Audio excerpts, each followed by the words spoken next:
Chandpur লঞ্চঘাটে eagle বিয়োগ ৭ ঝড়ের কবলে বড় ধরনের ক্ষয়ক্ষতি হয়নি। চাঁদপুর প্রতিনিধি। চাঁদপুর লঞ্চঘাটে নোঙর করা যাত্রীবাহী লঞ্চ এমভি ঈগল বিয়োগ ৭ হঠাৎ দমকা ঝড়ো ও বৈরী আবহাওয়ার কবলে পড়ে। সোমবার বিকেলে আকস্মিক ঝড়ো হাওয়ায় লঞ্চটি কিছু সময় নিয়ন্ত্রণ হারিয়ে দুলতে থাকলে ঘাট এলাকায় আতঙ্ক ছড়িয়ে পড়ে।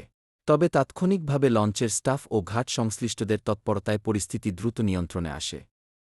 এ ঘটনায় কোনো যাত্রী বা কর্মচারীর হতাহতের খবর পাওয়া যায়নি। এছাড়া লঞ্চেরও বড় ধরনের কোনো ক্ষয়ক্ষতি হয়নি বলে জানিয়েছে সংশ্লিষ্ট সূত্র। স্থানীয়রা জানান, হঠাৎ কালো মেঘ ও দমকা বাতাস শুরু হলে নদীতে ঢেউয়ের সৃষ্টি হয়। এ সময় ঘাটে থাকা কয়েকটি লঞ্চের মধ্যে ঈগল বিয়োগ ৭ বেশি দুলতে দেখা যায়। পরে পরিস্থিতি স্বাভাবিক হলে যাত্রীদের মাঝে স্বস্তি ফিরে আসে। উল্লেখ্য, এমভি ঈগল বিয়োগ ৭ চাঁদপুর ঢাকা নৌরুটের অন্যতম পরিচিত যাত্রীবাহী লঞ্চ। মানে জাতীয় অবস্থা খারাপ, জাতিগত পানি উঠছে কিভাবে আপনাদের? পানি উঠছে মানে পানি অনেক হচ্ছে মানে ঢেউতে পানি আপ ডাউন করছে, যে পানিতে উঠছে এই পানিতে ভাগেছে, এই পানিতে উঠছে এই পানিতে ভাগেছে।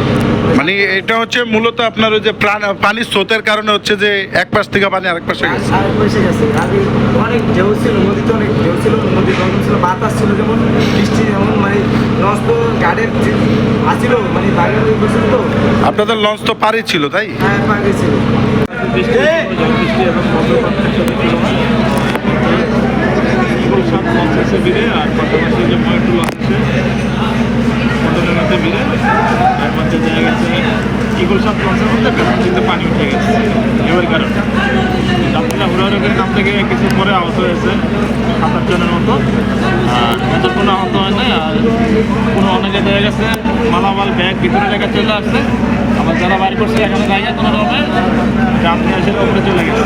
পরে আমরা উচিত প্রমাণ সহকারে যে ব্যাগেজগুলো ছিল এগুলো আমরা ডিস্ট্রিবিউশন করেছি। এখানে কিছু পরে আছে, উপযুক্ত প্রমাণ দিতে পারলে তাদেরকে দিয়ে দেওয়া হবে। আবার মনের টুয়ে যে সমস্ত মালামাল রয়ে গেছে, যারা নিরাপত্তা কর্মীরা আছে ওখানে যারা পাইছেন মালিকের উপযুক্ত প্রমাণ দিয়ে আসছে।